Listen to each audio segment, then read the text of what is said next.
Good morning, 10th class students. Today we will discuss some questions of exercise 3.3 based on substitution method.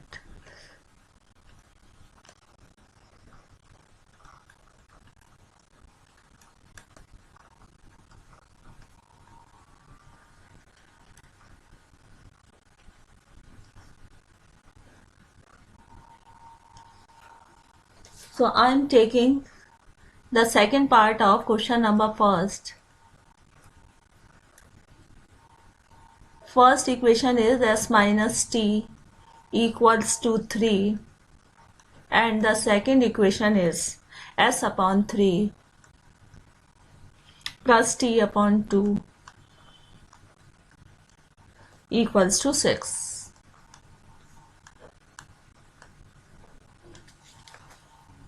मैंने ये बताया था किसी एक इक्वेशन से आप एक वेरिएबल की वैल्यू फाइंड कर लीजिए। तो आप या तो एस वेरिएबल की वैल्यू फाइंड करिए या टी की, और मोस्ट प्रोबेबली आप उस वेरिएबल की वैल्यू फाइंड करिए जिसका कोफिशिएंट 1 होता है। तो फर्स्ट इक्वेशन में एस का कोफिशिएंट भी 1 है, टी का भी, तो या तो आप एस की वैल्यू फाइंड कर लीजिए या टी की। अब यदि आपने फर्स्ट इक्वेशन से वैल्यू फाइंड करी है तो आप उस वैल्यू को सेकेंड इक्वेशन में पुट करोगे। यहाँ पे आप देख रहे हैं कि सेकेंड इक्वेशन में आपका फ्रैक्शन है, तो फ्रैक्शन कभी कभी कैलकुलेशन में डिफिकल्टी पैदा करता है। तो इसके लिए आप क्या करोगे कि फ्रैक्शन को रिमूव कर सकते हो आप पूरी इक्वेशन को एलसीएम से मल्टीप्लाई करके, डिनोमिनेटर के एलसीएम से मल्टीप्लाई करके। तो यहाँ आप देख रहे हो डिनोमिनेटर जो सेकंड इक्वेशन में है, फर्स्ट टर्म का डिनोमिनेटर है 3 और सेकंड का 2। अब इन दोनों का एलसीएम ले लेंगे तो कितना आ जाएगा, 3 एंड 2 का एलसीएम 6। तो आप पूरी सेकंड इक्वेशन को 6 से इंटू कर दीजिए। तो फर्स्ट टर्म है s अपॉन 3, इसको 6 से इंटू कर दीजिए।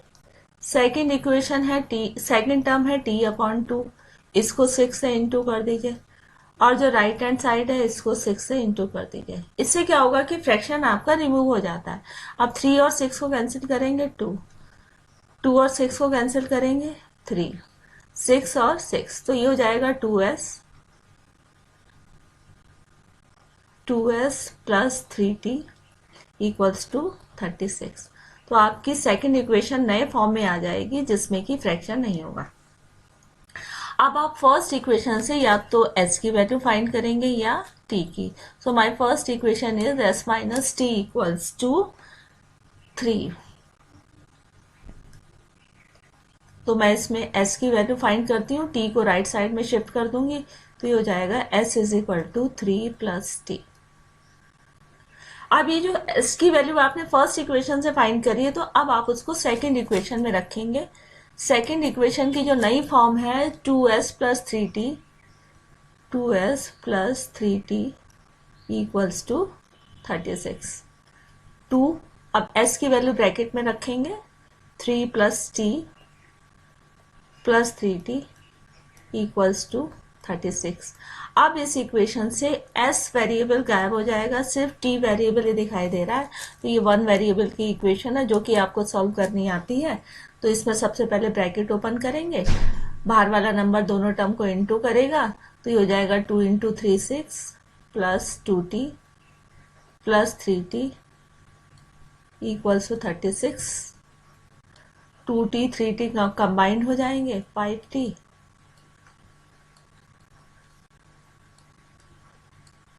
अब 6 को ट्रांसफर कर देंगे हम राइट साइड में, ये हो जाएगा 5t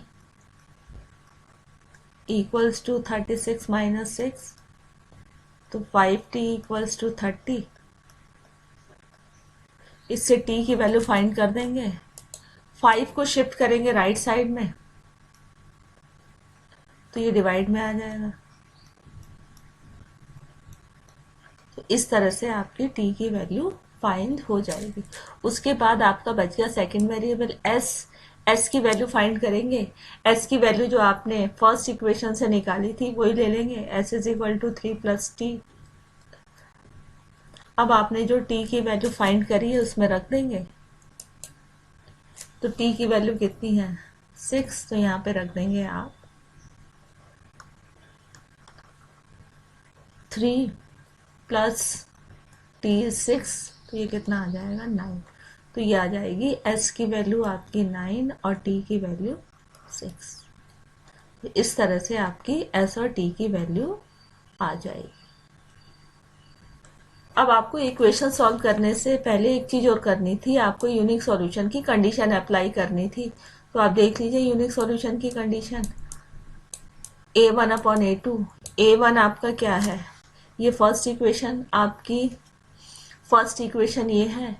a1 है आपका s का कोफिशिएंट फर्स्ट इक्वेशन में 1, a2 है आपका सेकंड इक्वेशन में s का कोफिशिएंट। तो a1 अपॉन a2 कितना आ रहा है 1/2, और b1 अपॉन b2 फाइंड करना है। सेकंड वेरिएबल के coefficient in both the equation, first में t का कोफिशिएंट है -1 और सेकंड में t का कोफिशिएंट है 3। तो आप देख रहे हैं ये दोनों नॉट इक्वल आ रहे हैं, इसलिए इसका यूनिक सॉल्यूशन एग्जिस्ट होगा, इसलिए आपका ये मेथड वर्क करेगा। तो ये आपको पहले करना था।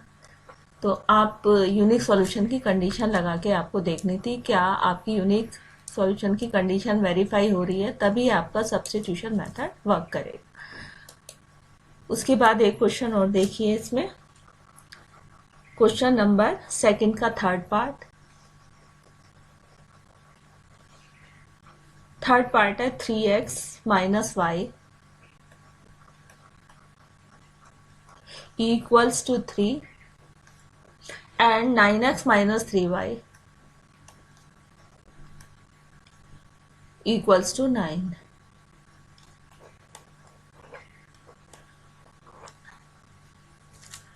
अब इसमें सबसे पहले कंडीशन अप्लाई करेंगे a1 upon a2।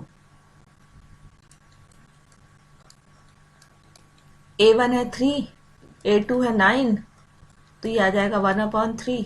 b1 upon b2, b1 है y का कोफिशिएंट दैट इज -1, b2 है सेकंड इक्वेशन में y का कोफिशिएंट दैट इज -3, तो ये आ जाएगा 1/3। अब ये दोनों इक्वल आ रहे हैं, तो इसका मतलब यूनिक सॉल्यूशन नहीं आएगा, इसलिए मेथड वर्क नहीं करेगा। लेकिन हम ये पता लगाएंगे क्या ये नो सॉल्यूशन की कंडीशन है या इनफाइनाइट सॉल्यूशन की। इसके लिए हम c1/c2 फाइंड करेंगे। c1 c2 यदि एक साइड में है, जैसे इसमें राइट साइड में है, तो उसको एज इट इज ले सकते हैं, या तो आप उसको जनरल फॉर्म में कन्वर्ट करिए, तो 3 और 9 को आप लेफ्ट साइड में शिफ्ट करेंगे। नहीं तो यदि दोनों साइड में, दोनों सेम साइड में है, तो c1 c2 ऐसे रख देंगे, तो c1 3 c2 9, तो ये कितना हो जाएगा। तो आप देख रहे हैं कि a1 upon a2 1/3, b1 upon b2 1/3 और c1 अपॉन c2 1/3। तो इसका मतलब क्या है कि a1 upon a2 equals to b1 upon b2 equals to, तो इसका मतलब इन दो इक्वेशन का इनफाइनाइट सॉल्यूशन आएगा, इसलिए मेथड वर्क नहीं करेगा, सिर्फ आप डायरेक्ट लिख दोगे इनफाइनाइट सॉल्यूशंस। अब एक क्वेश्चन और देख लेते हैं जो कि बहुत इंपॉर्टेंट क्वेश्चन है, वो है आपका फिफ्थ पार्ट, क्वेश्चन फर्स्ट का फिफ्थ पार्ट। अक्सर आ जाता है √2x plus √3y equals to 0, first equation, and the second equation is √3x minus √8y equals to 0। इसको सॉल्व करना है, इसका मतलब ये है कि आपको x और y की वैल्यू फाइंड करनी है। इसके लिए सबसे पहले तो आप रेशियो मेथड से चेक करिए क्या यूनिक सॉल्यूशन आएगा या नहीं आएगा। तो इसके लिए a1 अपॉन a2, a1 है फर्स्ट इक्वेशन के में जो x के साथ नंबर अटैच है √2, और a2 है जो सेकंड इक्वेशन में x के साथ अटैच है दैट इज √3। अब b1 अपॉन b2 फाइंड करेंगे। b1 है y वेरिएबल के साथ जो अटैच है √3, और जो सेकंड इक्वेशन में अटैच है √8। अब आप दोनों को कंपेयर करिए तो आप देखेंगे a1 upon a2 is not equals to b1 upon b2, इसका मतलब आपका यूनिक सॉल्यूशन आएगा, मेथड वर्क करेगा। a1 upon a2 is not equals to b1 upon b2। अब आप सब्स्टिट्यूशन मेथड अप्लाई कर सकते हैं, या तो x फर्स्ट इक्वेशन से या सेकंड इक्वेशन से, या तो x की वैल्यू फाइंड करेंगे या y की करेंगे। अब आप देखेंगे कि दोनों इक्वेशन में x और y का कोफिशिएंट 1 नहीं है, तो आपकी एक्स या वाई वेरिएबल की वैल्यू फ्रैक्शन में ही आएगी, तो इसमें हमारी मजबूरी है, तो हम फ्रैक्शन में ही फाइंड करेंगे। अब जो ये जो सेकंड इक्वेशन है उससे मैं x की वैल्यू फाइंड करती हूँ।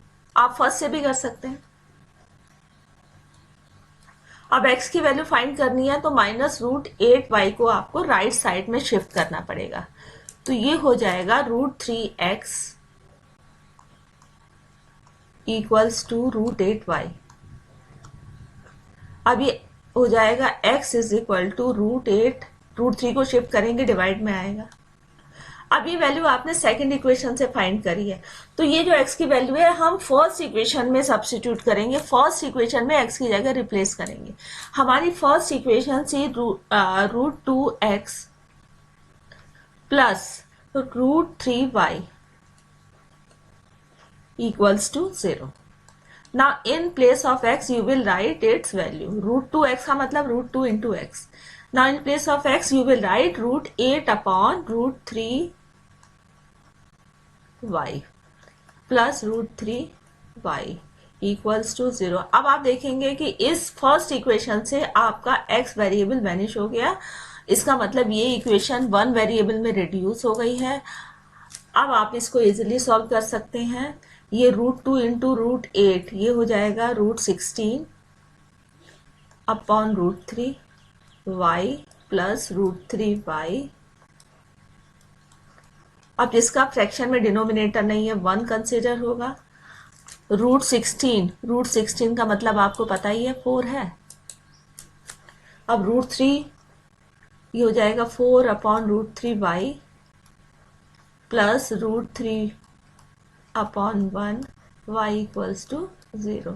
√3 और 1 का डिनोमिनेटर का एलसीएम √3। अब ये एलसीएम और ये डिनोमिनेटर बराबर है तो न्यूमरेटर सेम रहेगा 4y। अब दूसरे फ्रैक्शन का डिनोमिनेटर 1 है, 1 से डिवाइड लगाएंगे √3 को, पहले डिवाइड फिर मल्टीप्लाई, 1 से √3 को डिवाइड लगाएंगे √3, फिर √3 का इंटू √3 से करेंगे तो 3y, √3 इंटू √3 3। अब 4y प्लस 3y कितना हो गया 7y। √3 को शिफ्ट कर देंगे राइट साइड में जो कि मल्टीप्लाई हो जाएगा, ये हो जाएगा 7y इक्वल्स टू 0। इससे y आ जाएगा 0/7, 7 को शिफ्ट करेंगे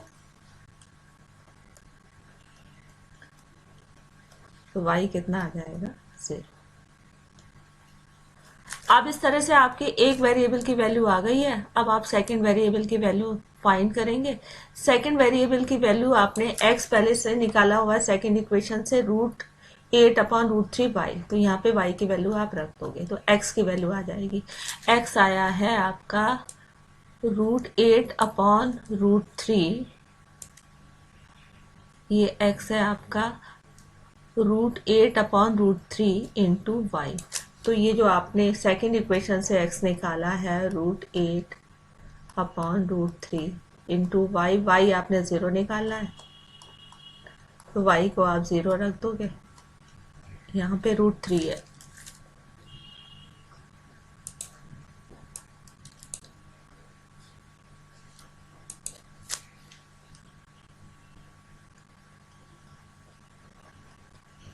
तो √8 अपॉन √3 इंटू 0 कितना आ गया 0। तो x की वैल्यू कितनी आ गई 0। तो इस तरह से आप कि दोनों वेरिएबल की वैल्यू आ गई है, x is equal to 0, y equals to 0। तो आप बाकी क्वेश्चन ट्राई कर सकते हैं। तो 3.3 एक्सरसाइज का फर्स्ट क्वेश्चन आप कंप्लीट कर लेंगे।